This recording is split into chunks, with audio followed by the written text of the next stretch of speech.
Bien, entonces lo importante de estos conceptos que hemos visto anteriormente es que son precisos. O sea, si nosotros queremos enfrentar la corrupción, tenemos que poderla medir, evaluar, de alguna más que recuerden que la corrupción es un fenómeno escapadizo, o sea, es un fenómeno subterráneo, o sea, siempre las personas que están involucradas en corrupción van a tratar de ocultarla, las pruebas van a ser destruidas, van a haber otras personas que van a tratar de encubrir el hecho. Entonces, y si nosotros no tenemos conceptos precisos o conceptos claros, pues nos va a ser mucho difícil saber cómo encontrarla. Pero con esta definición sí, o sea, podemos analizar un servicio distributivo, distribución de subsidios, distribución de servicios públicos como salud, educación y otro tipo de tareas que realiza el Estado y otras instituciones.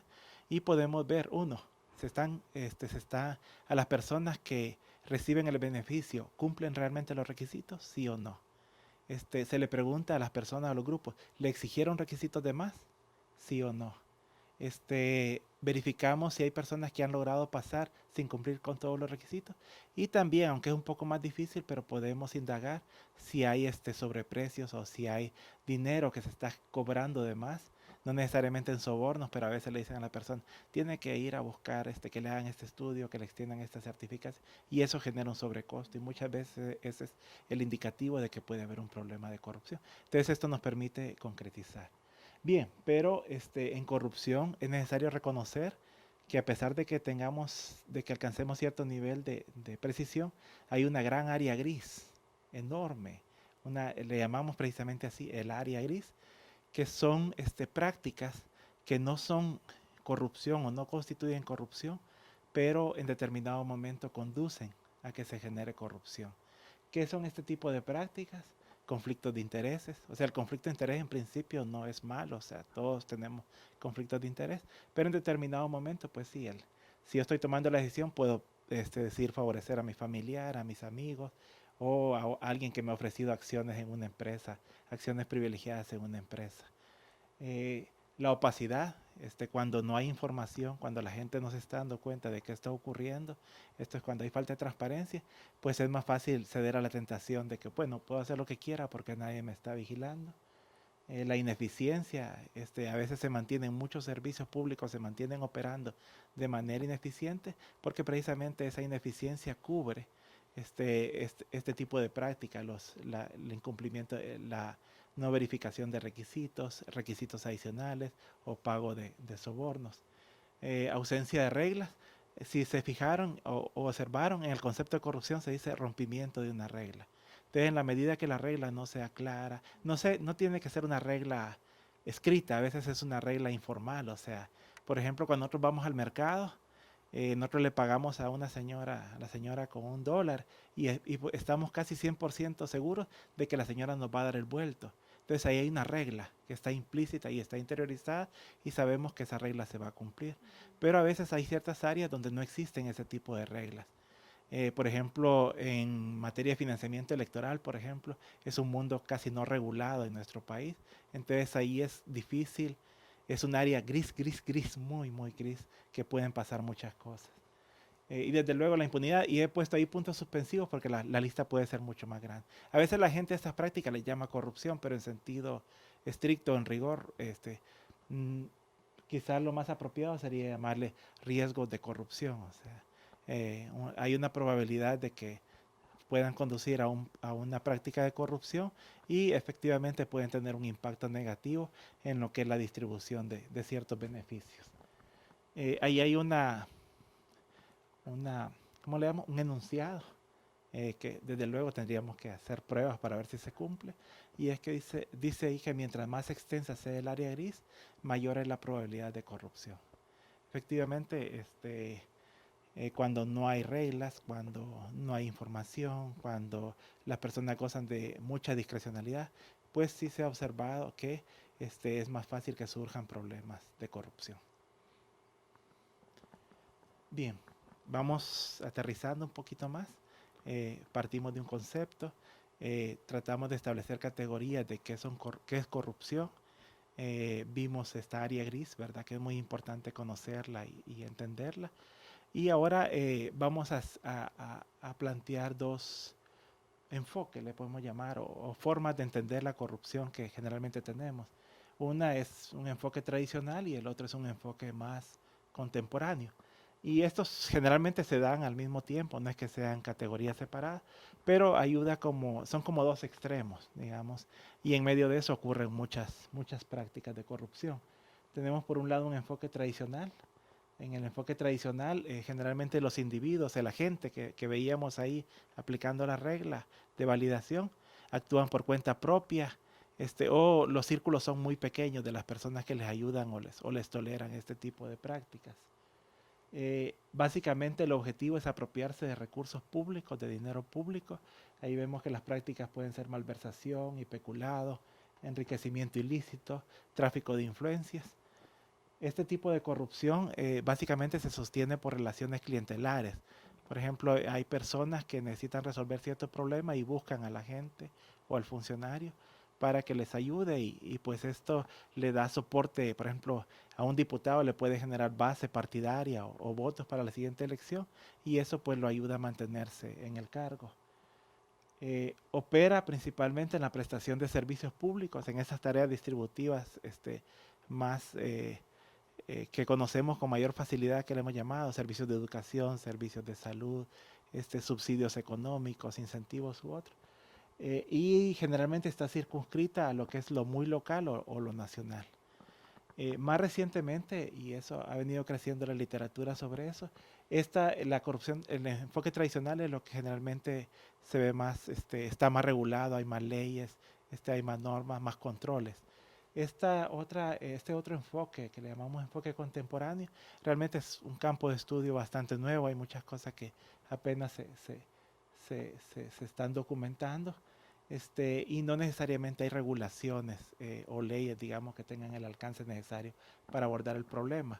En primer lugar, son estructuras grandes o redes. Redes que muchas veces involucran actores que están en el gobierno, que están en la empresa privada o en ONGs y que colaboran, a veces sin ni siquiera conocerse, sino que a veces se da mucho la prestación a veces de servicios profesionales, inclusive despachos de abogados, despachos contables, etcétera.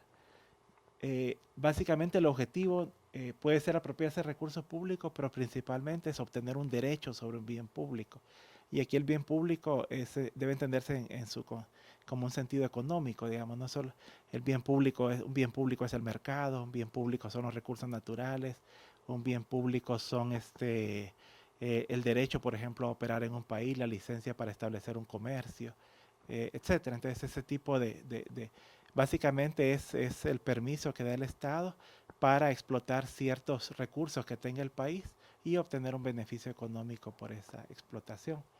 Entonces lo que se busca ahí o lo que buscan las redes a través de la corrupción básicamente es algunos ejemplos ahí, agenciarse de incentivos fiscales o subsidios de carácter económico, obtener exoneraciones de impuestos, obtener concesiones y licencias, concesiones de infraestructura, concesiones de obras públicas, concesiones de espacio radioeléctrico y otro tipo de bienes públicos, que el Estado establezca o imponga barreras para que otros competidores no puedan entrar al mercado. Por ejemplo, esto se ha observado muchas veces en lo que son el manejo de las líneas aéreas, por ejemplo, que las empresas eh, de aviación muchas veces logran digamos, tener gran influencia sobre los gobiernos, de tal forma que los gobiernos no otorgan tan fácilmente permiso para que otras líneas aéreas entren. Y ahí toda esta lucha por los cielos abiertos, digamos. Eh, y la otra cosa es la regulación de laxas, que los gobiernos sean tolerantes, por ejemplo, con derechos laborales, con regulaciones ambientales y otro tipo de regulaciones que no las van a encontrar en otros países y pues vienen y se instalan en países que sean más propensos a prácticas de corrupción. Eh, los mecanismos que se usan, pues no es el soborno, así, digamos, el dinero entregado en la mano en la corrupción tradicional, sino que básicamente es a los funcionarios o a las personas que se corrompen darles derechos en sociedades eh, mercantiles, o sea, eh, o a través de flujos financieros ilícitos, es decir, les permitirles o ayudarles a sacar el dinero y poderlo blanquear a través de diferentes transacciones. Opera más que no tanto en los servicios públicos que ya están funcionando, sino que básicamente en el momento en que las políticas públicas se están definiendo o en el momento en que las regulaciones van a ser aprobadas. Y el carácter de este tipo de corrupción es transnacional. Es, como digo, son dos formas de ver la corrupción. Algunos le llaman esto la corrupción administrativa o la corrupción este, de pequeña escala, digamos, y a la otra, lo que le llamamos enfoque contemporáneo, le llaman corrupción política, corrupción económica o corrupción de gran escala. Bien, llegamos a la parte, tenemos un problema de corrupción, pero lo importante es cómo lo vamos a abordar o cómo lo vamos a enfrentar. Eh, Acá, digamos, podemos verlo en tres niveles, quizás, o tres estratos. Uno es el trabajo con los individuos, con las personas. El otro es el trabajo con las organizaciones, ya sean estas organizaciones públicas, empresas u organismos sin fines de lucro. Y un tercer estrato es el estrato de la sociedad, digamos, lo que tiene que ver con medidas de carácter general. En el plano del individuo, las estrategias que se han usado o que se usan, uno es el trabajo en valores, es decir, promover buenos hábitos morales. Se usan también mucho las reglas de oro. Estas reglas de oro lo que dicen es no hagas lo que no hagas mal si no quieres que te lo hagan a ti, o haz el bien para que haz lo que decía, compórtate y trata a los demás como esperarías que los demás se comportaran y te trataran a ti. Entonces son reglas de este tipo, a veces se ocupan por ejemplo, en El Salvador, en el sector de la construcción, se aprobó un código de ética y funcionaba bajo esa lógica. O sea, digamos, las empresas se comportarán procurando de que sean tratadas en igualdad de condiciones y que, ¿verdad? Entonces es de este estilo. El tema de la gestión de conflicto de intereses. Como decimos, tener conflicto de intereses, todos tenemos, o sea, yo creo que no. Siempre, aun cuando estamos haciendo un trabajo, tenemos la aspiración de una carrera profesional, aspiraciones económicas. Entonces, esos son intereses personales y no siempre van a conciliar con los intereses del lugar donde trabajamos o para quienes estamos sirviendo. Pero lo importante ahí es gestionar eso, o sea, ofrecer salidas. La gestión de conflictos, por ejemplo, conlleva que uno pueda excusarse de participar en ciertas decisiones, lleva también ciertas prohibiciones, por ejemplo, si uno está trabajando en la regulación del sector de telecomunicaciones, por ejemplo, si salgo a trabajar acá, no me puedo ir a trabajar con las empresas, los canales de televisión o las empresas de telefonía, ese tipo de reglas para la gestión de conflicto de interés. El tema de los incentivos y costos, básicamente los costos son sanciones, básicamente, multas, castigos, despidos. Y el tema de los incentivos, pues sí, o sea, reconocer las personas o las empresas o las organizaciones que tienen mejores prácticas, reconocerlas, ya sea de forma económica o socialmente, para que se comporten de mejor manera. Y el tema de la ética del cuidado, es básicamente, particularmente en el servicio público, se insiste mucho en que las personas tienen que actuar con imparcialidad, tienen que cuidar y proteger a las personas que usan los servicios. Esto viene mucho del mundo, por ejemplo, de la medicina. O sea, un doctor, por ejemplo, en el momento que tiene a su paciente en el consultorio, hay muchas formas de las que puede abusar de una paciente, o sea, o un paciente. Y entonces porque la persona está en una condición vulnerable. E igual es con un servidor público. Un servidor público no solo está prestando un servicio, sino que tiene que garantizar y proteger los derechos de las personas que se abocan a ellos. A nivel de las organizaciones, igual el menú es bastante amplio. Los enfoques más clásicos son poner controles, es decir, poner más auditorías, poner más verificaciones, más puntos de chequeo. Pero también está el otro enfoque, digamos, o la otra propuesta, que es en lugar de poner tantos controles, simplifiquemos, eliminemos pasos, hagamos más sencillas las tomas de decisiones, especifiquemos con más claridad cuáles son los requisitos, ese tipo de burocratización, simplificación de trámites. Eh, También se ocupa a veces la gestión por resultados, es decir, en lugar de estar vigilando a la gente cómo está haciendo el trabajo, le digo, lo que vamos a hacer es que cuando ustedes terminen, vamos a medir el resultado y si logran un buen récord, pues van a obtener un premio, van a obtener un incentivo. Y eso pues lo que hace es que estimula a las personas para que tengan mejores prácticas. También en el menú ahí hemos puesto los esquemas colaborativos, manejo de conflictos, trabajo en equipo, todas estas prácticas de aprendizaje organizacional. El aprendizaje organizacional trabaja mucho con lo que son lecciones aprendidas. estamos prestando un servicio, desarrollamos un proyecto, cada cierto tiempo al final de un periodo de un año nos reunimos, evaluamos qué hemos aprendido, qué salió mal, cuáles fueron los obstáculos, qué salió bien y con base en eso rediseñamos y pensamos, planificamos cómo vamos a trabajar en el siguiente año. Y desde luego está el tema también de la responsabilidad social, o sea, que lo están utilizando muchas empresas, que la responsabilidad social no es hacer filantropía, de dar donativos, ¿verdad? Sino que es cómo la empresa concibe, particularmente la empresa privada, se hace, asume la responsabilidad, por ejemplo, junto con sus proveedores, junto con sus consumidores, junto con sus trabajadores, la comunidad que está alrededor donde esta empresa opera, cómo asumen la responsabilidad de trabajar juntos y no causarse daños en primer lugar, ¿va? Y segundo, pues promover el desarrollo de todas las partes. Y a nivel de la sociedad, que son quizás las políticas más amplias, ahí están agrupadas como en grandes categorías. Uno es mejorar las relaciones principales. Gente, ¿qué queremos decir relaciones principales a gente? Las relaciones principales a gente, por ejemplo, la relación entre los votantes y los políticos, es decir, cómo los votantes pueden tener mayor control, mayor información, mayor rendición de cuentas de los políticos que están eligiendo para los cargos. De igual manera, el político cuando llega a la institución, cómo puede tener mejor control de la burocracia, ¿verdad? De los empleados públicos que están ahí de manera permanente.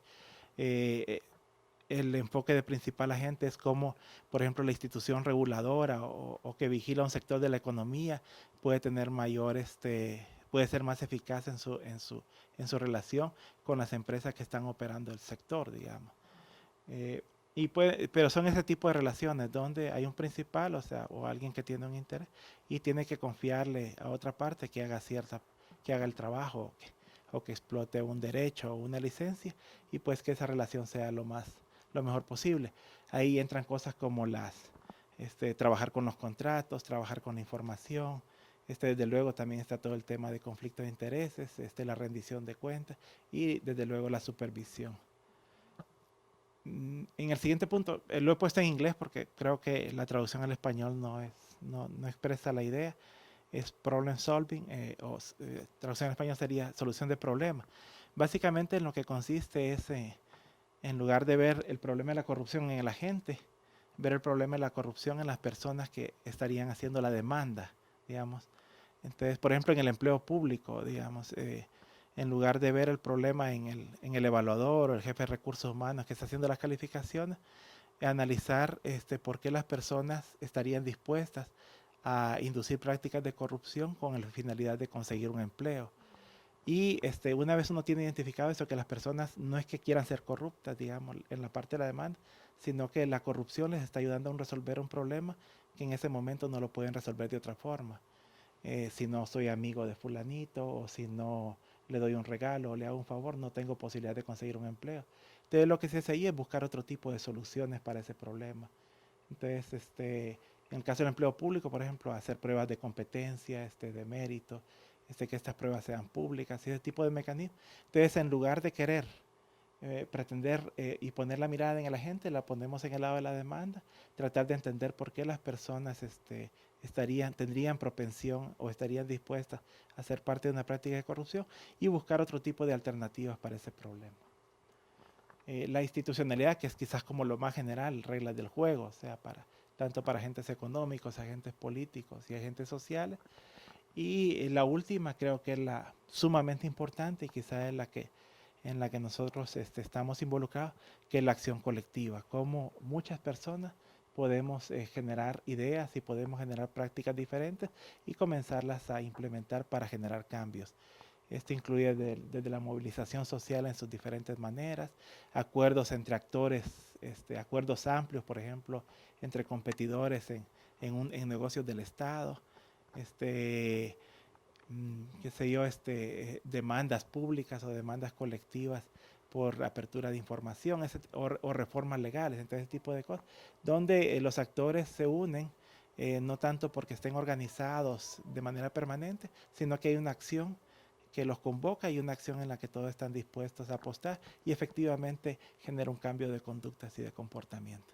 Entonces es un menú, como decimos, bastante amplio. No es solo para combatir la corrupción, o sea, es para resolver problemas en la toma de decisiones para que éstas puedan ser más equitativas, puedan ser más eficientes, puedan ser más sostenibles y desde luego que no tenga tantos problemas o que esa área gris donde se propicia la corrupción y la corrupción misma pues no aparezca con tanta facilidad. Yo estoy pensando en una pregunta un poco queriendo ubicar con esas redes que usted hablaba unas ideas de iniciativas y proyectos que el movimiento de lucha contra la corrupción en El Salvador tenemos en mente. Una es, bueno, tiene que ver con la acción colectiva que hablaba al final. Observamos que cuando hay un hecho de corrupción que es muy ventilado en los medios de comunicación, las personas, la ciudadanía abstractamente considerada, pues, eh, solamente hay una reacción a nivel de redes sociales, solo una reacción de quejarse en los cafés o en las charlas, así, pero incluso hay reacciones que hacen humor de los actos de corrupción, pero ¿qué sucede? ¿Será la idiosincrasia de los salvadoreños o qué? Pero que no se logra, digamos, acción colectiva más fuerte, más contundente que denuncie la corrupción, la gente no se manifiesta, no sale a las calles, la indignación queda como muy superficial y la gente regresa a su vida normal sabiendo que están ocurriendo cosas muy graves, que salen a la luz cosas muy graves y un poco proyectos que tenemos en mente son como crear símbolos que hagan una identidad ciudadana frente a la indignación de la corrupción.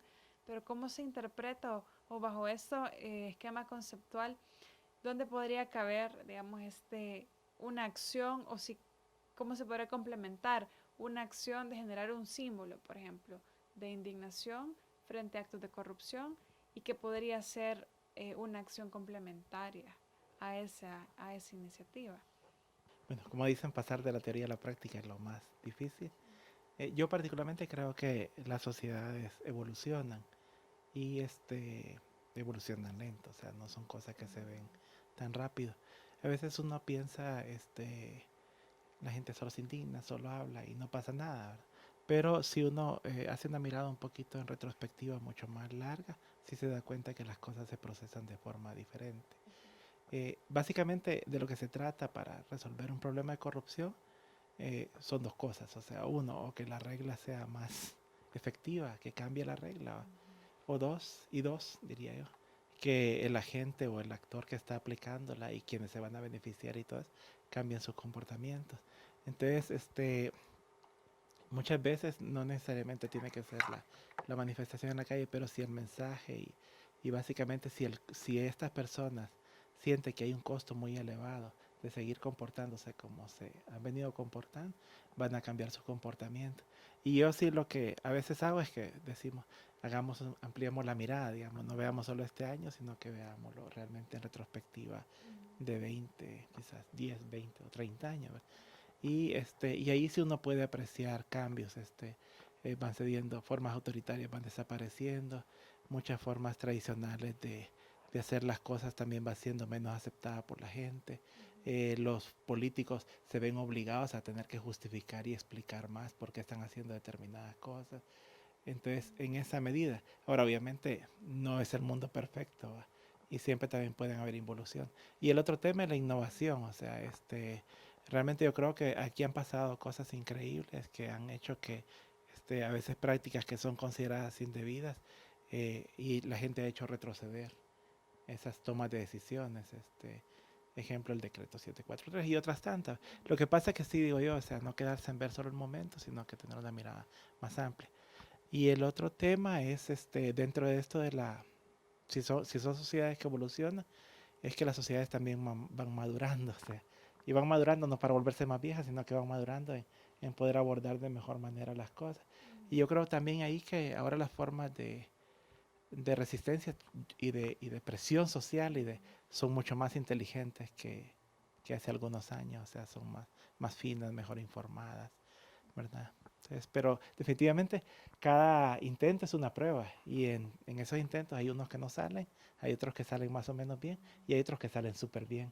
Entonces, tratar de verlos todos. Quisiera abordar un tema que Transparencia Internacional lo desarrolla en su glosario anticorrupción. Y es que ellos hacen una distinción entre la gran corrupción y la pequeña corrupción. Definiendo gran corrupción como aquellos actos emblemáticos donde un número limitado o pequeño de funcionarios públicos hacen uso para fines personales o individuales grandes cantidades de recursos del Estado. Y la pequeña corrupción como aquel conjunto de acciones que muchas veces cotidianamente ocurren dentro de la administración pública, como por ejemplo aquellos sobornos para pasar antes en los trámites, muchas veces engorrosos le llaman algunos. Entonces mi pregunta va dirigida a estas dos clases de corrupción. Actualmente en El Salvador, ¿cuál de estas dos clases de corrupción es la que genera más costos desde su punto de vista? La gran corrupción que se da por menos personas, pero que en muchas ocasiones utiliza mayor cantidad de recursos, o aquella pequeña corrupción que se da todos los días y esa clase de corrupción a la cual las personas y la sociedad en general se mira expuesta de forma más directa. Sí, la clasificación entre pequeña y gran corrupción puede ser engañosa porque a veces el daño de la pequeña corrupción es considerable y es grande. Por ejemplo, antes acá en el país, para obtener una licencia, por ejemplo, de conducir, no había forma de obtenerla haciéndose el examen y haciendo la prueba, sino que había que pagar por la licencia. Entonces esa, digamos, dentro de esta clasificación es pequeña corrupción, pero era tan común, o sea, que era extensa y los daños eran, o siguen siendo, creo yo, o sea, personas que conducen un vehículo y que no asumen la responsabilidad, y matan personas. Entonces, entonces sí es un poco complicado, o sea, digamos. Yo más bien haría la distinción entre la corrupción que se manifiesta en forma de actos y la corrupción que ocurre, pero que no la logramos apreciar, ya sea porque se va dando a través de un tiempo muy largo, se va dando a través de hechos dispersos que no logramos asociar. eh, y yo creo que ahí sí es una distinción importante porque a veces lo que se manifiesta sí podemos reaccionar frente a ello y podemos enfrentarlo. Pero las formas de corrupción más dañinas, creo yo, son esas formas de corrupción subterráneas que no nos damos cuenta o que pasa mucho tiempo y cuando nos venimos a enterar realmente las consecuencias son enormes. Este, muchos de los casos de corrupción que se están procesando ahora en el país, eh, yo diría no asustarse tanto por el nivel de los funcionarios que están involucrados, sino que básicamente porque son asustarse, porque son prácticas que han venido ocurriendo durante muchos años y no las habíamos podido detectar ni notar. Entonces eso creo que esa es la corrupción más peligrosa. Este, de hecho, a veces ocupan en acceso a la información, hay una teoría, por ejemplo, que habla de la profundidad de los secretos. Entonces dice, está bien, pueden haber secretos en una democracia, pero los secretos de los que sabemos quién lo tiene la información, de qué trata el decreto, cuándo se va a liberar el secreto, cuándo se va a liberar la información, quién va a controlar eso, es quizás un secreto del que no nos debemos de preocupar, pero el secreto más peligroso para la democracia es el secreto profundo, que no sabemos ni qué información es, ni quiénes son los responsables, ni qué están usando, ni qué están haciendo. Entonces yo creo que en ese caso el símil es bastante parecido. Puede haber una corrupción más superficial y que por lo tanto esa corrupción por estarla percibiendo con los sentidos estamos en mejor capacidad de enfrentar, pero la corrupción más peligrosa, más dañina, más perjudicial es esa corrupción profunda de la que no tenemos cuenta ni nos enteramos durante mucho tiempo. Bueno, ante la coyuntura actual en la que han salido a la luz muchos actos de corrupción de alto nivel, eh, digamos de varias administraciones, y que se han venido conociendo diferentes problemas como enriquecimiento ilícito, tráfico de influencias, especulado, etcétera, conflicto de intereses de diferentes funcionarios. El tema está muy en boga actualmente en el país, también a nivel internacional, desde, digamos, las diferentes primaveras árabes, Chapina, etcétera.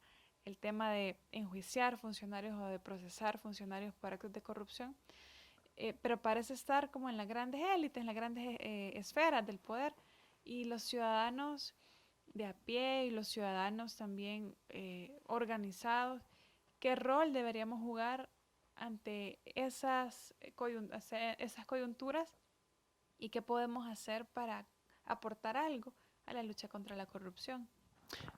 Yo primero cambiaría el orden de los factores. Digamos, no es que los casos de corrupción ocurren y luego vemos los ciudadanos qué vamos a hacer, sino que yo digo que precisamente estos casos han salido a la luz porque ha habido una presión y una demanda ciudadana, una acción colectiva, como le llamábamos en la presentación, para que este tipo de prácticas no sigan siendo toleradas. Entonces creo que el hecho de que lo que estamos viendo, casos impresionantes como jueces, expresidentes, el exfiscal, eh, yo lo pondría en orden, en ese orden, o sea, es el resultado de muchas cosas y entre ellas, siendo muy importante, la acción colectiva o la presión de la ciudadanía. Luego, cómo medir el éxito, digamos, de lo que, qué podemos hacer y si vamos a tener éxito o no.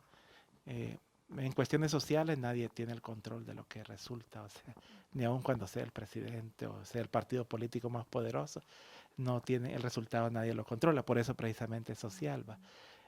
La cuestión acá es, digamos, en nuestra esfera de acción, de incidencia, que muchas veces comienza por estar informado, por convencer a otro y por no tolerar o expresar desacuerdo con ciertas prácticas, podemos hacer mucho.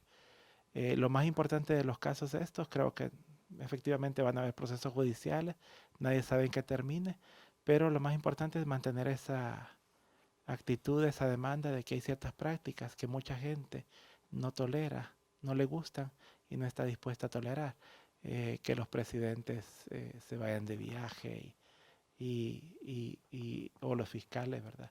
Y ocupen aviones de sus amigos empresarios, que aparezcan con propiedades que nadie explica dónde obtuvieron el dinero para comprarlas, que se comporten de manera tan abusiva cuando están ejerciendo el cargo. Entonces lo importante son ese tipo de prácticas. O sea, y como digo, yo lo vería, yo me sentiría feliz, me sentiría realizado, me sentiría satisfecho de que gracias a esa presión, a esa demanda, a esa intolerancia, digamos, ese tipo de prácticas, precisamente ahora estamos viendo que estos casos empiezan a salir a la luz. Bueno, sin lugar a duda, como ciudadanos tenemos la responsabilidad de involucrarnos en esta clase de temas, pero detrás de la responsabilidad también tiene que ver condiciones reales para poder influir en cómo esto se viene desarrollando. Y los actuales casos que se están comenzando a ventilar a través de formas judiciales, a mí me da la impresión de que se está creando el contexto adecuado para poder empezar en este proceso. Pero me gustaría saber desde su punto de vista por qué se está creando este proceso o por qué se está creando este contexto, mejor dicho, adecuado, cuáles son estas condiciones reales que están empujando a que ahora se esté comenzando a combatir la corrupción en El Salvador.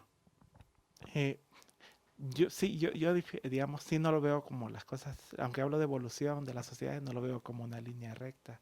De hecho, lo que tenemos en este momento es una coyuntura eh, impresionante, pero no deja de ser una coyuntura. O sea, de hecho puede ser que dentro de ciertos momentos volvamos a una situación más apagada, pero lo importante siempre es qué es lo que queda después de las coyunturas.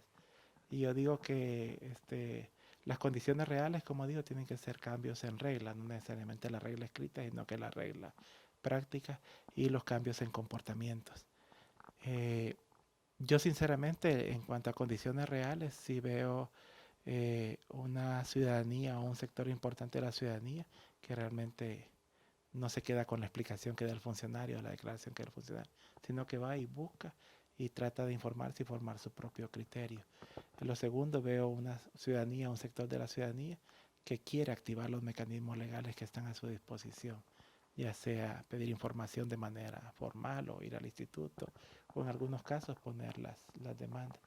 Y, y la otra cuestión también que yo creo que es muy importante es que están habiendo cambios en el sistema electoral, porque al final las democracias, por muy desarrolladas que sean, va su verdadero momento de rendición de cuentas, su verdadero momento de, de poner en una hoja de balance qué es lo que hay, son las elecciones. Y definitivamente los partidos, aunque seguimos siendo gobernados por partidos tradicionales, difícilmente estos partidos son sostenibles en el tiempo con un tipo de ciudadanía que tiene nuevas demandas y nuevas.